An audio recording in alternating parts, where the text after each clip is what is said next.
laa ilaha illa anta subhanaka inni kuntu min adh-dhalimin. ñaanu ko yonent yàlla Yunus googu ci alxuraan daa bokk ci ñaan yi ëpp doole ci pajuk aajo. yonent bi sallallahu alayhi wa sallam daa waxoon ne ñaanuk sama mbokkum yonente mii di Zunnun mooy Yunus te mu ñaane woon ko te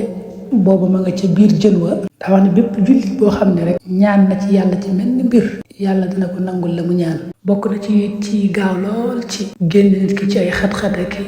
njàqare ki musiba. Saadu dafa nettali ne danoo mas a toog ci yonente bi sallallahu alayhi wa sallam yonente bi ne ma ndax duma la wax loo xam ne kenn ci yéen bu nekkee ci njàqare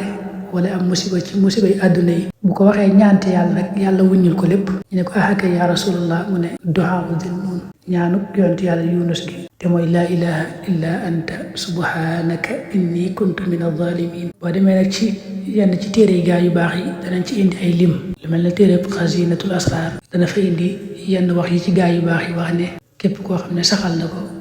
laa ilaha illa anta subhanaka inni kuntu min adh-dhalimin bis bu ne junni yoon lépp lu muy sàkku rek wàccuwaay bu mu bëgg rek yàlla dana ko ko defal dana ko ko jox. yàlla yi dana ko yaatalal wërsëgam lool wuññal ko mboolem ay njàqareem ak tiisam ak lorom te ubbil ko bunti yiw yëpp dana ko musalit ci ayu seytaane ak ayu kilifa ak àdduna guy tooñ. teg na ci wa kaana mahbuban inda muhibbihi mahiban inda aduwwihi ay noonam danañ ko gën a maanaam ay soppeem la wax danañ ko gën a sopp ay noonam gën koo wekk gën koo ragal. wa kaana mabsuutan ala dawaam daal suñu borom moom day tàllal wërsëgam rek ci lu sax. teg na ci ne képp koo xam ne day jàng laay bii di laa ilaha illa anta subhanak inni kuntu min adh-dhalimin yàlla da koy defal tawféexul xam fa ko yàlla yamloo mu yam fa maanaam la yàlla dëgënalut ci moom mu mën ko wattandiko. mu tëje ko ne bokk na ci li doy sëkk ci njariñu laay bii baat bii mooy suñ borom